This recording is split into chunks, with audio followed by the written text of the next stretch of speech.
Quando o assunto é feedback, eu posso dizer que eu já errei muito, principalmente pesando para o lado de não querer criar situações desconfortáveis e acabar não passando as mensagens corretas. E com todos esses erros, eu acabei construindo alguns aprendizados que eu quero compartilhar com vocês aqui nesse vídeo.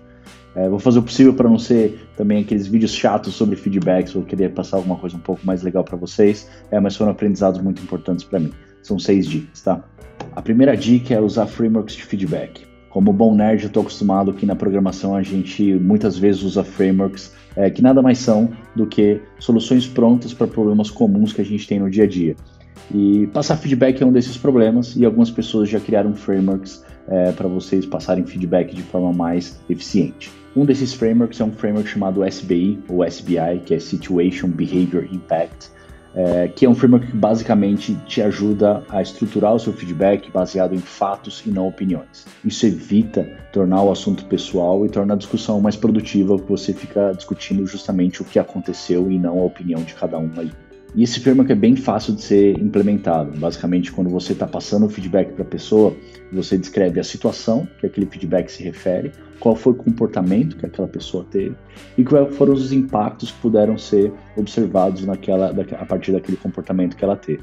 Um exemplo de feedback como esse durante a reunião de planejamento, ou seja, situação, você interrompeu os desenvolvedores seguidamente, comportamento, e isso inibiu os desenvolvedores de participarem com ideias e sugestões, ou seja, o impacto que aconteceu. Ou seja, você só discutiu fatos até ali. Dali para frente, caso seja apropriado, vocês discutem um plano de ação ou como vocês fazem para esse tipo de situação não acontecer mais.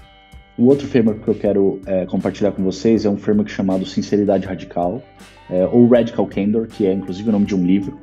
Esse livro foi escrito pela autora desse método, que é a Kim Scott, que inclusive tem alguns TED Talks interessantes sobre ela na internet, aí depois dá uma procurada.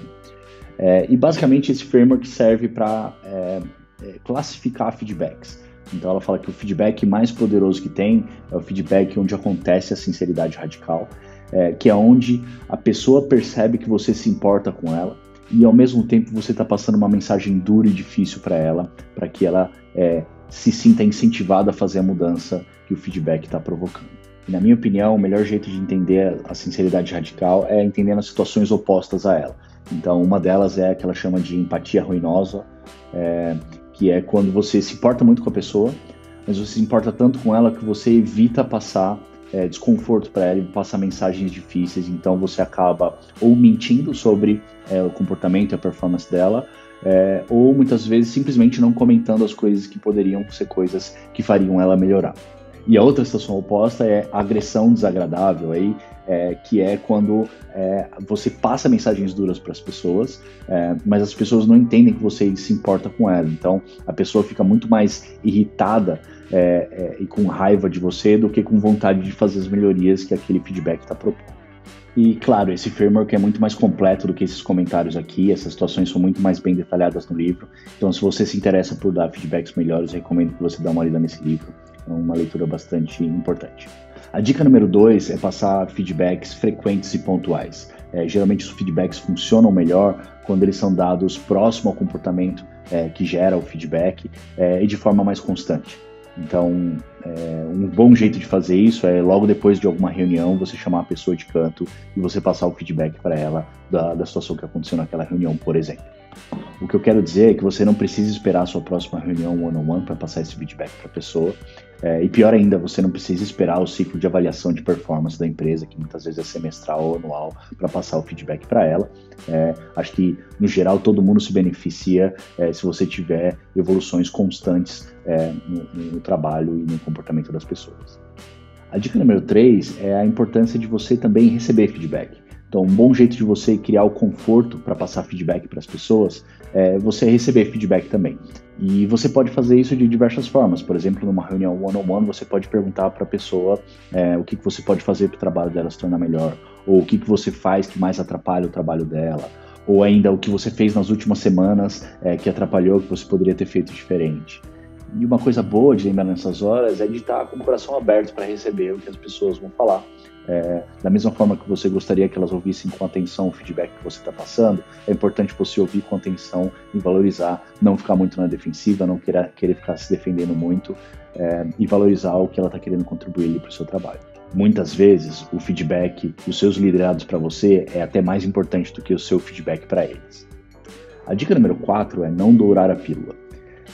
Para fazer esse vídeo, eu dei uma pesquisada na internet e encontrei alguns artigos sobre o feedback sanduíche.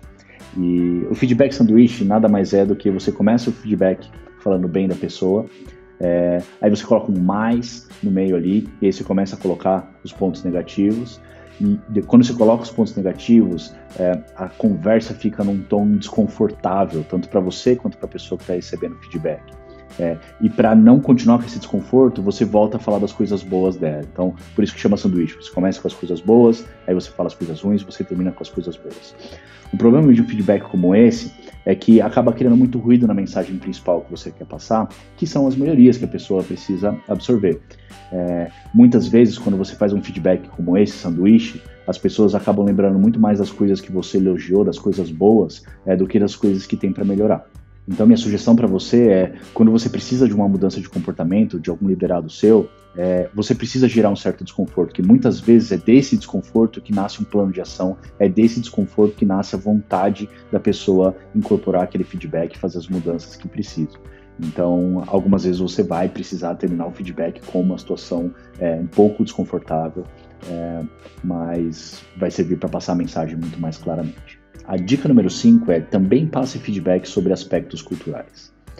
Para muitas startups, a cultura é um grande diferencial. É a forma de você construir o sonho da empresa, é a forma de você atrair talentos, é a forma de você construir motivação e garra nas pessoas.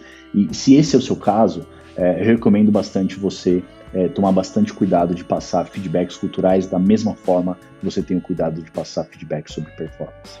Lembrando que na cultura da sua empresa tem diversos comportamentos que são esperados pelas pessoas. E se as pessoas não estão tendo esses comportamentos, e muitas vezes elas estão tendo inclusive comportamentos que vão contra esse comportamento esperado, elas precisam ficar sabendo disso. Elas precisam ficar sabendo disso da mesma forma que elas precisam ficar sabendo se elas não estiverem performando bem.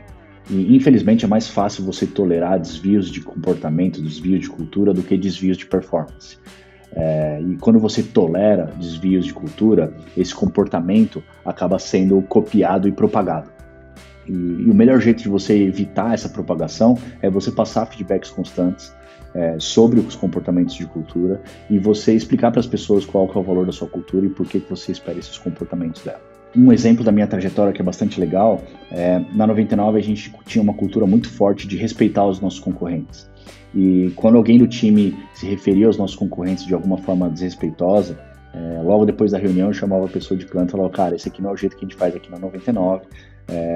Geralmente isso acontecia com pessoas novas que ainda não tinham absorvido 100% da cultura da empresa, mas o feedback funcionava muito bem. Muitas vezes eu não precisava fazer isso mais que uma vez, logo na primeira funcionava e o comportamento era adequado à cultura da empresa logo no comecinho. A dica número 6 aí, e última dica, é dê feedback para os seus sócios. Eu tive a sorte de ter sócios incríveis, de ter aprendido muito com eles, e muitos desses aprendizados que eu tive com eles vieram de feedbacks deles. Acho muito importante você incluir seus sócios nas pessoas que você gostaria de desenvolver. Muitas vezes os seus sócios vão ser as únicas pessoas que vão ter a ousadia de te passar um feedback difícil e te desafiar para você crescer. E outras vezes, infelizmente, você só vai ouvir quando for seu sócio falando, porque às vezes a gente também, como empreendedor, a gente é um pouco cabeça dura. Então acho muito importante vocês terem uma certa rotina de vocês falarem um para os outros o que está indo bem, o que não está indo bem, o que precisa de melhoria. Bom, essas foram as dicas de hoje aí, espero que tenha sido útil, espero que vocês tenham gostado. Se tiverem sugestões de conteúdo para eu construir, por favor, mande aqui nos comentários, adoro receber sugestões de vocês e contem comigo e até a próxima. Um abração, tchau, tchau.